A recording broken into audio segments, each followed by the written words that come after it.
नमस्कार विद्यार्थी मित्रांनो, सध्या एक अत्यंत वादविवाद स्पर्धेसाठी गाजत असलेला विषय तो म्हणजे कोणता? AI. AI शाप की वरदान? तर विद्यार्थी मित्रांनो, मी आज AI शाप आहे या बाजूने आपले मत प्रदर्शित करणार आहे. अध्यक्ष महाराज, दिवसेंदिवस या देशामध्ये नवनवीन तंत्रज्ञान येऊ लागलेलं आहे आणि या नवनवीन तंत्रज्ञानासोबतच आपल्या देशामध्ये AI सुद्धा आलेला आहे. आता नेमकं AI म्हणजे का? तर AI म्हणजे विद्यार्थी मित्रांनो, आर्टिफिशियल इंटेलिजन्स, ज्याला आपण कृत्रिम बुद्धिमत्ता म्हणतो. ज्याला आपण कृत्रिम बुद्धिमत्ता म्हणतो. अध्यक्ष महाराज, आपल्या देशामध्ये AIचा वापर हा मोठ्या प्रमाणामध्ये होऊ लागलेला आहे आणि त्याच्यामुळंच या मोठ्या प्रमाणामध्ये जो वापर होऊन राहिलेला आहे त्याच्यामुळं आपल्या देशाला फार मोठ्या प्रमाणामध्ये नुकसान होऊन राहिलेलं आहे. आणि त्याच्यामुळे मी आजच्या माझ्या वादविवाद स्पर्धेच्या निमित्ताने मी अमर गोपाल ठवरे AI शाप आहे या बाजूने आपलं मत प्रदर्शित करणार आहे. विद्यार्थी मित्रांनो, अध्यक्ष महाराज, या देशामध्ये जे जे तंत्रज्ञान मानवाच्या अहिताचं असेल, जे जे तंत्रज्ञानामुळे मानवाचं नुकसान होत असेल, ते तंत्रज्ञान आपल्याला कधीही वरदान होऊ शकत नाही. ते तंत्रज्ञान आपल्याला शाप आहे. ते कसं का शाप आहे तर ते मी या 5 मुद्द्याच्या माध्यमातून अध्यक्ष महाराज आपल्यासमोर प्रदर्शित करणार आहोत आणि तुम्ही माझ्या या 5ही मुद्द्याची नोंद घ्याल अशी मी या ठिकाणी अपेक्षा करतो. त्यातला पहिला मुद्दा अध्यक्ष महाराज मी आपल्यासमोर मांडू इच्छितो की रोजगाराची समस्या. AI मुळे आपल्याला पहिलं काय येणार आहे तर ते म्हणजे रोजगाराची समस्या. आता रोजगाराची समस्या अध्यक्ष महाराज कशा पद्धतीने येणार आहे तर बघा, आजच्या घडीला अनेक अशा बँक आहेत, अनेक असे ग्राहक सेवा केंद्र आहेत, अनेक अशा विविध ठिकाणं आहेत की त्या ठिकाणी आपण मानवाऐवजी या तंत्रज्ञानाचा वापर करू लागलेलो आहोत. तंत्रज्ञानाचा अध्यक्ष महाराज आपण वापर करू लागलेला आहोत. अगोदरच आपल्या देशाची लोकसंख्या हे जगाच्या तुलनेमध्ये एक अफाट अशी लोकसंख्या झालेली आहे आणि या अफाट लोकसंख्येमध्ये आपण या तंत्रज्ञानाचा वापर करू लागला आहोत, म्हणजे AIचा वापर करू लागला आहोत. विद्यार्थी मित्रांनो, अध्यक्ष महाराज, या आता मानवाची जागा हे तंत्रज्ञान घेऊ लागलेलं आहे. म्हणजे एकंदरीत ज्या ठिकाणी आपल्या देशाची मोठ्या प्रमाणामध्ये लोकसंख्या अध्यक्ष महाराज आणि इतक्या मोठ्या देशाच्या लोकसंख्येमध्ये लोकांना रोजगार मिळण्याऐवजी आपण ते काम जर तंत्रज्ञानाला देत असू तर आपल्या देशातला जो मानव वर्ग आहे हा मानव वर्ग रिकामा राहील. अध्यक्ष महाराज, आजच घडीला आपल्या देशामध्ये मोठ्या प्रमाणामध्ये बेरोजगारी आहे. कितीतरी तरुण शिकून रिकामे आहेत, त्यांच्या हाताला काम मिळत नाही आहे आणि अशा परिस्थितीमध्ये जर आपण मानवाच्या हातचं काम आपण छिनणार असू आणि ते जर तंत्रज्ञानाला देत असू तर निश्चितच अध्यक्ष महाराज हे आपल्या देशाला धोकादायक ठरणार आहे. आणि त्याच्यामुळं AI हे आपल्या देशाला लागलेलं एक शाप आहे. अध्यक्ष महाराज, आपण कधीही या AIचा समर्थन न करता त्याचा विरोधच केला पाहिजे. का? कारण AI मुळे आपल्या देशातल्या मोठ्या प्रमाणामध्ये नोकऱ्या जाणार आहेत आणि मोठ्या प्रमाणामध्ये नोकऱ्या गेल्यामुळं आपल्या देशातला जो तरुण वर्ग आहे हा तरुण वर्ग आज जितका हतबल आहे त्याच्यापेक्षा मोठ्या प्रमाणामध्ये आणखी हतबल होईल. आणि मला वाटते की तरुण ज्या देशातला हतबल असतो त्या देशाची परिस्थिती फार वाईट आणि निंदनीय किंवा दयनीय अवस्था असते. तर आपल्या देशाची अवस्था ही दयनीय नाही झाली पाहिजे. त्याच्यामुळं आपण AIचा मोठ्या प्रमाणामध्ये वापर नाही केला पाहिजे असं मला अध्यक्ष महाराज वाटते. अध्यक्ष महाराज, मी आपला दुसरा मुद्दा मांडू इच्छितो, तो म्हणजे कोणता की मानवीय गोपनीयतेचा भंग. बघा, मानवी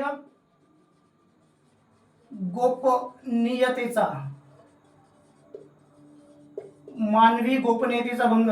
अध्यक्ष महाराज, या AIच्या माध्यमातून माणसाचा फेस त्या ठिकाणी घेतले जात असते, त्याचे फिंगरप्रिंट घेतले जात असतात आणि AIच्या माध्यमातून एखाद्या व्यक्तीची वैयक्तिक माहिती सुद्धा विद्यार्थी मित्रांनो अध्यक्ष महाराज काढली जाऊ शकते. आणि एखाद्या व्यक्तीची वैयक्तिक माहिती काढणं या देशामध्ये कोणालाही अधिकार नाही. एखाद्या व्यक्तीच्या वैयक्तिक माहितीचा गैरवापर सुद्धा केला जाऊ शकतो आणि आपल्या देशामध्ये मोठ्या प्रमाणामध्ये हे होऊ शकते.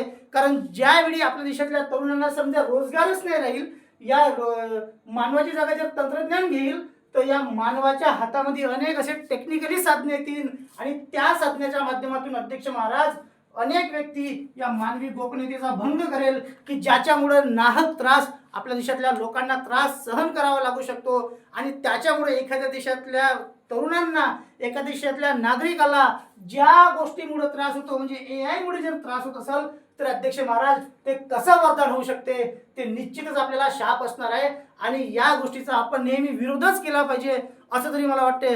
अध्यक्ष महाराज, मी आपल्यासमोर तिसरा मुद्दा मांडतो, तो म्हणजे कोणता, तर बघा, सायबर फसवणूक.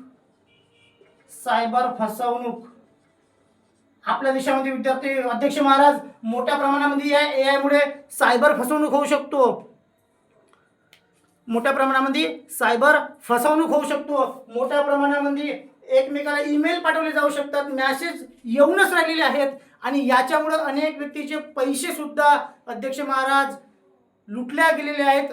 अनेक व्यक्तींचे पैसे हे डेबिट सुद्धा झालेले आहेत आणि याच्यामुळं या मानवाला मोठ्या प्रमाणामध्ये त्रास सहन करावा लागत आहे. त्याच्यामुळे अध्यक्ष महाराज, एखाद्या तंत्रज्ञानामुळं जर मानवी समुदायाला त्रास होत असेल तर असं तंत्रज्ञान कधीही कोणत्याही जगाच्या हिताचं असणार नाही असं मला वाटते. आणि म्हणून अध्यक्ष महाराज, AI हे शाप आहे. अध्यक्ष महाराज, मी चौथा मुद्दा आपल्यासमोर मांडू इच्छितो, तो म्हणजे मानवी विचारशक्ती कमी.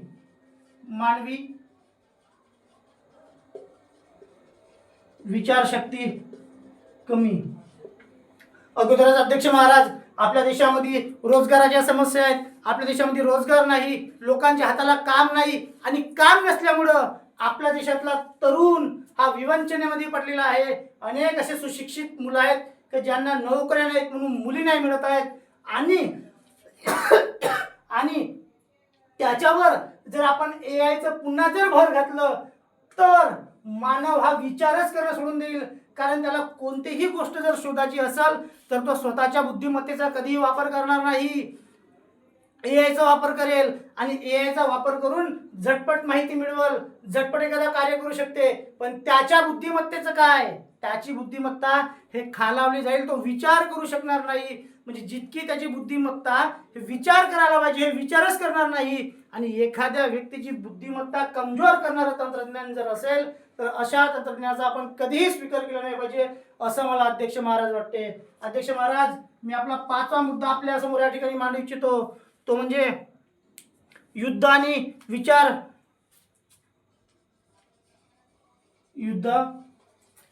युद्ध आणि विनाशकारी तंत्रज्ञान. युद्ध आणि विनाशकारी तंत्रज्ञान. अध्यक्ष महाराज, या AI मुळे युद्ध आणि विनाशकारी तंत्रज्ञान सुद्धा, म्हणजे युद्धाच्या वेळी या टेक्नॉलॉजीचा गैरवापर सुद्धा होऊ शकतो. म्हणजे मानव जर आहे, एखाद्या ठिकाणी सैनिक जर समजा उभा आहे तर एखादा माणूस लढाई करत असेल तर तो ओळखू शकतो हे आपला सैनिक आहे किंवा नाही आहे. पण समजा या AIच्या माध्यमातून जे काही आपण व्यापन बनवणार आहोत, जे काही रोबोट बनवणार आहोत, ज्यांना आपण फायर करणार आहोत, समजा चुकून या AIच्या माध्यमातून आपण जे तंत्रज्ञान बनवणार आहोत त्याने समजा ओळखलं नाही तर अनेक सैन्य मारले जाऊ शकतात. त्याच्यामुळं AI हे शाप आहे. मी तुम्हाला सांगू इच्छितो की 2018 मध्ये जवळपास 2018 मध्ये एक अमेरिकेनं मानवविरहित कार बनवली होती, म्हणजे जे बिना माणसाने चालू शकते, बिना मानवाने कार चालू शकते अशी कार रस्त्याने जात असताना एका पायदळ चालणाऱ्या माणसाला तिनं ठोकलं आणि याच्यामध्ये त्या व्यक्तीचा मृत्यू झाला. त्या व्यक्तीचा काय झाला, मृत्यू झाला अध्यक्ष महाराज. आणि ज्या तंत्रज्ञानामुळे माणसाचा मृत्यू होऊ शकते असं तंत्रज्ञान कधीही या देशाच्या हिताचं असू शकणार नाही असं अध्यक्ष महाराज मला वाटते. 2023 मध्ये अशीच एक घटना झाली आहे आणि भारतामध्ये मोठ्या प्रमाणामध्ये सायबर गुन्हे घडताना आपल्याला दिसत आहेत. मोठ्या प्रमाणामध्ये आपल्याला सायबर गुन्हे आपल्याला घडताना दिसत आहेत. अध्यक्ष महाराज, आपल्या देशामधल्या अनेक व्यक्तींना रोजगार नाही. आपल्या देशातल्या अनेक व्यक्तींना रोजगार नाही. आपल्या देशातले अनेक तरुण हे शिक्षित आहेत. हे काय आहेत, शिक्षित आहेत. आणि एवढे सारे तरुण जर समजा आपल्या देशामध्ये क्वालिफाईड आहेत, शिकून आहेत आणि यांचं काम जर आपण तंत्रज्ञानाला देत असू, म्हणजे ज्या ठिकाणी 100 व्यक्ती लागायचे ते काम जर समजा एक तंत्रज्ञान करत असेल तर हे 100ही लोक अध्यक्ष महाराज बेरोजगार होतील, यांच्या हाताला काम मिळणार नाही. मग यांना पोरी कोण देणार, हे बनतील साधू. आणि अध्यक्ष महाराज, त्याच्यामुळे AIचा वापर आपण टाळला पाहिजे. AI या देशाला, या तरुण पिढीला, या भारताला, या जगाला शाप आहे आणि त्याच्यामुळे अध्यक्ष महाराज आपण माझे मुद्दे योग्य प्रमाणे नोंदून ठेवावे. माझा विरोधक सांगतो की AI मुळे आपल्या देशाला अनेक प्रकारचे फायदे झाले आहेत, पण त्याने एकही फायदा आपल्याला स्पष्ट करून दाखवलेला नाही. AI मुळे झालेला फायदा एकही माझ्या विरोधकाने या ठिकाणी स्पष्ट करून दाखवलेला नाही आहे. माझ्या विरोधकाला जर असं वाटत असेल की AI मुळे आपण फार मोठी क्रांती करू शकू, तर मित्रा, ज्या तंत्रज्ञानामुळे मानवाला त्रास होत असेल, अमेरिकेमध्ये माणसाचा जीव जात असेल, सायबर गुन्हे घडत असतील, आणखी अध्यक्ष महाराज या AI मुळे सध्या आपल्या एरियामध्ये तुम्ही जर पाहत असाल, त्या एआयच्या साह्यानं एक वाघ एका वस्तीमध्ये कुठेतरी उभा आहे असे फोटो व्हायरल केले जातात आणि याच्यामुळं लोक गुमराह होतात, लोक भीतात, लोकांच्या मनामध्ये भीती निर्माण होते. शिक्षित व्यक्ती जो आहे तो समजून घेईल, पण जे अडाणी व्यक्ती आहेत त्यांचं काय? त्या अडाणी व्यक्तींना मोठ्या प्रमाणामध्ये अध्यक्ष महाराज त्रास होऊ शकतो. त्याच्यामुळं AI हे शाप आहे असं मी निश्चित आणि ठामपणे मानतो. इतके बोलतो आणि अध्यक्ष महाराज माझे भाषण बंद करतो. जय हिंद, जय भारत.